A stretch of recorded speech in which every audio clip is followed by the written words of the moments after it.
Hello, good day mga ka-GGMs. In today's video, ipapakita ko po sa inyo kung ano pong money meron ang Thailand. So, let's start from 500 baht, 100 baht, 20 baht, and 50 baht. Sayang hindi ko po na-reserve or natabi yung 1,000 baht. Sana maipapakita ko din sa inyo kung ano po yung tsura ng 1,000 baht. So, guys, kung hindi pa po kayo nakapag-subscribe sa aking channel, subscribe na kayo. Huwag niyo kalimutang mag-likes, comments, or suggest. Huwag niyo din pong kalimutang mag-subscribe talaga, guys. And huwag niyo pong kalimutang i-hit ang notification bell button para updated po kayo sa aking mga video vlogs. Sorry for the late update, but ito na po yung aking newest vlog. So ayun na nga, guys. Andito na po tayo sa mystery yellow wallet. So, i-reveal ko po sa inyo kung anong laman ng wallet na to. Pero, I think you have the hint kung ano po ang nandito kasi ang pag-uusapan natin is about Thai money. So, open na po natin. Let's see. Ayan. So, ito na nga, guys. Ito na natin. Close na natin yung yellow wallet. So, the first and foremost, ang una po nating i-reveal is from lowest to highest. So, I have here 20 baht. 20 baht, guys. Ayan, 20 baht. Saan ako nakatingin? So, ang 20 baht sa Philippine peso, ba? What? Sa Philippine peso, ang 20 baht is worth 32 pesos and 304 cents. Take note, guys. 32 pesos and 30 cents. Ito po yung 20 baht ng Thailand. Pag pupunta po kayo sa Thailand, yung equivalent po ng 20 baht nila is around 32 pesos. So, 32 pesos, 20 baht. This is the 20 baht. Papakita ko na lang po sa inyo mamaya kasi flip yung camera natin para sa pera. So, mamaya na lang, guys. Picturean ko din po. So, ito yung 20 baht, equivalent to 32 pesos. Next revelation. Ayan na. It's 50 baht. So, ang kulay naman ng 50 baht is something like blue. Ayan, blue. So, ang 50 baht, guys, ang equivalent ng 50 baht is around 80 pesos and 75 cents. Take note, yung 50 baht is 80 pesos and 75 cents. So, kung pupunta kayo ngayon ng Thailand, yung equivalent po ng 50 pesos, ng 50 baht nila is 80 pesos and 75 cents.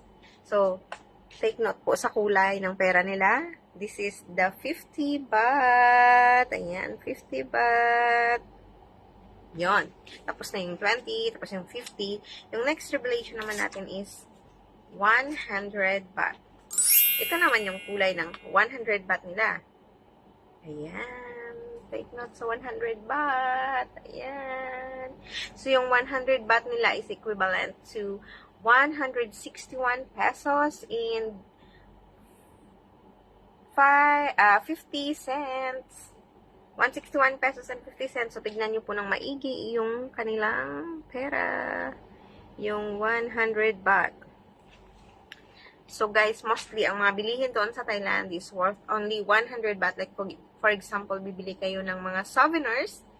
Yung ano po nila, yung, what do you call this one?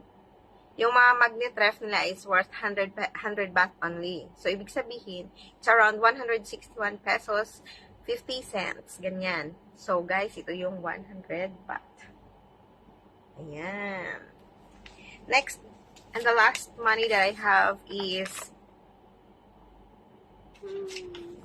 500 baht. So, ang 500 baht nila is ganito po yung itsura. Ang equivalent naman nito is 807 and 60 cents. Ayan, ito yung 1,000, yung 1,000, sorry, yung 500 baht. Di ba? So, 500 baht. Ito po yung kulay niya. Kung pupunta po kayo doon sa, sa Thailand, ito po yung 500 baht. So, parang magkakulay. Hindi naman sila iba-iba din kasi yung kulay ng bawat isa. So, ito yung 500 baht. Worth 807 pesos and 60 cents. So, i-reveal ko na din po kung magkano po yung 1,000 baht. Yung 1,000 baht is worth 1,000, yung 1,000 baht is, worth 1,615 pesos kung sa Philippine money. Kaso nga lang guys, sorry, wala tayong sample. Pero papakita ko sa inyo yung picture kung ano po yung 1,000 baht yung itsura niya. So guys, yun po ang pera ng Thailand. Meron tayong 500, 100, 50, and 20 baht. Ito po yung pera nila.